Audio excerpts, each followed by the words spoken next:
কখনো কখনো বাস্তবের খুব কাছাকাছি কোনো ঘটনা নিয়ে বানানো সিরিজে সবচেয়ে বড় সমস্যা হয় নির্মাতা দর্শকের আবেগকে কতটা সম্মান করছেন। আর অজেয়া দেখতে গিয়ে আমার ঠিক এই প্রশ্নটাই বারবার মনে হয়েছে। কারণ এখানে এমন একটি ঘটনা তুলে ধরা হয়েছে যেটা দর্শকের কাছে আগে থেকেই অত্যন্ত পরিচিত এবং আবেগপূর্ণ। কিন্তু সেই পরিচিত ঘটনাকে কেন্দ্র করে তৈরি হওয়া গল্পটি কি সত্যিই যথেষ্ট শক্তিশালী হয়েছে, নাকি শুধু পরিচিত ঘটনাটাকেই ব্যবহার করা হয়েছে? অজেয়াতে সোহিনী অভিনীত চরিত্রকে কেন্দ্র করে একটি তদন্তের গল্প এগিয়ে যায়। ঘটনাটির সূত্র ধরে একের পর এক রহস্য সামনে আসতে থাকে। মূল অপরাধের পাশাপাশি তদন্তকারী চরিত্রের নিজের অতীত, ভুক্তভোগীর পরিবার এবং পুলিশের ভেতরের বিভিন্ন স্তরের বিষয়ও গল্পের অংশ হয়েছে। কিন্তু সিরিজটি যতটা গভীরে যাওয়ার সুযোগ পেয়েছিল শেষ পর্যন্ত ততটা যেতে পারেনি। সবচেয়ে বড় দুর্বলতা আমার কাছে এসেছে চরিত্র নির্মাণে। সোহিনীর চরিত্রটির অতীতে একটি ঘটনা রয়েছে যার কারণে সে মানসিকভাবে অনুশোচনা ও সংকটের মধ্যে থাকে। কিন্তু সেই দিকটি এত অল্প সময়ের মধ্যে দেখানো হয়েছে যে চরিত্রটির সঙ্গে দর্শকের আবেগের সম্পর্ক তৈরি হয় না। একজন তদন্তকারী হিসেবে সে গল্পের কেন্দ্রে থাকলেও তার ব্যক্তিগত যন্ত্রণা বা সিদ্ধান্তের গুরুত্ব খুব একটা অনুভব করা যায় না। আর ভুক্তভোগী চরিত্রের ক্ষেত্রেও একই সমস্যা। এত গুরুত্বপূর্ণ একটি চরিত্রকে ঘিরে দর্শকের আবেগ তৈরি করার জন্য তাকে সময় দেওয়া প্রয়োজন ছিল। কিন্তু মূল ঘটনাটি একেবারে শুরুতেই সামনে চলে আসে। ফলে চরিত্রটির জীবন, পরিবার, স্বপ্ন কিংবা তার সঙ্গে দর্শকের মানসিক সম্পর্ক তৈরি হওয়ার সুযোগ খুব কম থাকে। তার বাবা মাকেও সীমিত কিছু দৃশ্যে দেখা যায়। ফলে তাদের কষ্টটাও যতটা গভীরভাবে অনুভব করার কথা ততটা হয় না। তদন্তের জায়গাতেও বেশ কিছু দুর্বলতা আছে। কিছু গুরুত্বপূর্ণ সূত্র এমনভাবে সামনে আসে যেগুলো খুব স্বাভাবিক বা যুক্তিসঙ্গত তদন্তের ফল বলে মনে হয় না। বরং কিছু ঘটনা দেখে তদন্তকারী চরিত্রটি হঠাৎ করে একটি সিদ্ধান্তে পৌঁছে যায়। এতে রহস্য সমাধানের উত্তেজনা কমে যায়। একজন দক্ষ তদন্তকারীকে দর্শকের কাছে বুদ্ধিমান মনে হওয়ার জন্য তার সিদ্ধান্তের পেছনে শক্ত যুক্তি প্রয়োজন। এখানে সেই জায়গাটাই বেশ দুর্বল। আরেকটি বড় সমস্যা হল গল্পের রাজনৈতিক প্রেক্ষাপট।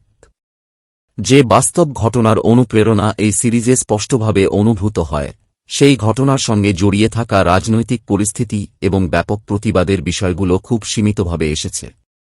মানুষের আন্দোলন, জনমত, পুলিশের ওপর চাপ, এসব বিষয়কে আরও গুরুত্ব দিয়ে দেখানো হলে গল্পের পরিসর অনেক বেশি শক্তিশালী হতে পারত। বিশেষ করে পুলিশের ভূমিকা নিয়েও প্রশ্ন থেকে যায়। একদিকে পুলিশের উচ্চ পর্যায়ের কিছু মানুষ অপরাধ আড়াল করার সঙ্গে যুক্ত, অন্যদিকে পুলিশেরই একটি ছোট দল আবার সত্য খুঁজে বের করার চেষ্টা করছে। কিন্তু এই দ্বন্দ্বকে যথেষ্ট গভীরভাবে দেখানো হয়নি। যদি সত্যিই নিজের বিভাগের বিরুদ্ধে গিয়ে তদন্ত করতে হয় তাহলে সেই পুলিশ কর্মকর্তাদের ওপর কী ধরনের চাপ আসছে, তাদের কী ঝুঁকি নিতে হচ্ছে, এসব আরও ভালোভাবে তুলে ধরা দরকার ছিল। তবে সবকিছু খারাপ নয়। মূল অপরাধের দৃশ্যায়ন যথেষ্ট শক্তিশালী।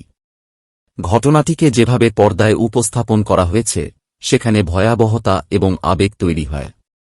কিছু দৃশ্য দর্শককে অস্বস্তিতে ফেলবে, আর সেই জায়গায় নির্মাতারা প্রভাব তৈরি করতে পেরেছেন। অভিনয়ের ক্ষেত্রে সোহিনী মোটামুটি মানসম্মত কাজ করেছেন। তবে চরিত্রটি খুব গভীরভাবে লেখা না হওয়ায় তার অভিনয়েরও খুব বেশি সুযোগ ছিল না। অন্যদিকে ভুক্তভোগীর সঙ্গে সম্পর্কিত একটি গুরুত্বপূর্ণ চরিত্রে যিনি অভিনয় করেছেন তার কাজ আলাদাভাবে প্রশংসা করার মতো। বাকি অভিনেতারাও নিজেদের জায়গা থেকে মোটামুটি ভালো কাজ করেছেন, যদিও খুব অসাধারণ কোনো অভিনয় আলাদা করে মনে রাখার মতো হয়ে ওঠেনি। পরিচালনার ক্ষেত্রেও একই কথা বলা যায়।